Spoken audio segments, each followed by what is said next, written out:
आज आम सप्तम श्रेणी संस्कृत बहिर अष्टम पाठ अवनीतलम पुनर्वतीर्णा स्यात् एही कविताटी को गाइबा।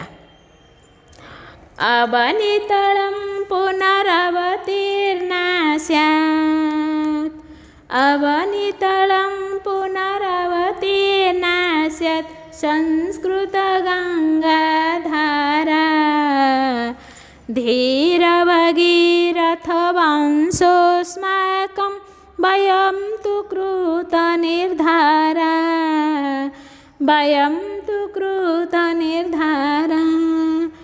अवनीतलं पुनरवतीर्णा स्यात् संस्कृत गंगाधारा धीर भगीरथ वंशोऽस्माकं वयं तु कृत निर्धारा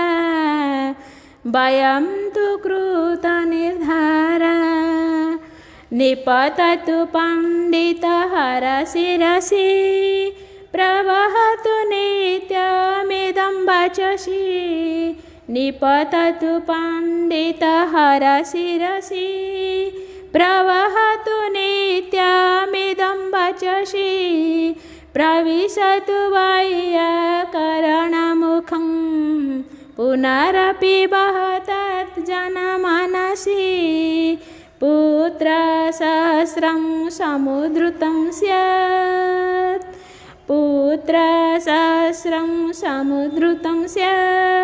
यान्तु च जन्मविकारा धीर भगीरथ वंशोऽस्माकं वयं तु कृत निर्धारा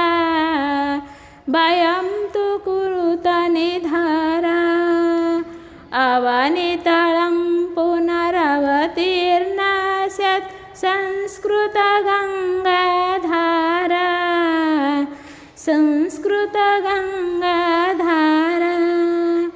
धीर भगीरथ वंशोऽस्माकं वयं तु कृत निर्धारा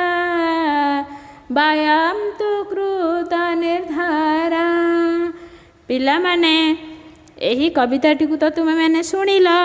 कविताटीर ओडिया अनुवाद करिया।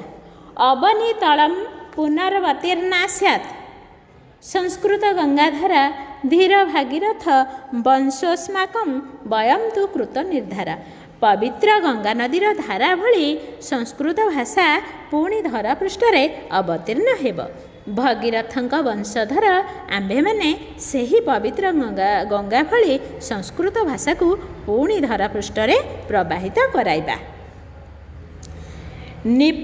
निपततु पंडित हरसि रसि प्रवहतु नित्य मिदं वचसि प्रविशतु वैयाकरणमुखं पुनरपि वहतत् जनमनसि। एही पवित्र गंगा स्वरूपा संस्कृत भाषा शिव स्वरूप पंडित मानकर मस्तकरे निपतित हेब। सबुबेले सभिंक कथारे कथारे ताहा प्रभावित होई कमंडलू रूपी वैयाकरणीक मुखरे प्रवेश करू पुणी जनमानसरे प्रवाहित हेबा द्वारा हजार हजार शापग्रस्त भारतीयंकर जन्म विकार को विनाश करू। पिले माने एबे यार अनुवाद तो शुणिल तुमे माने एहाकू खातारे लिखिब। धन्यवाद।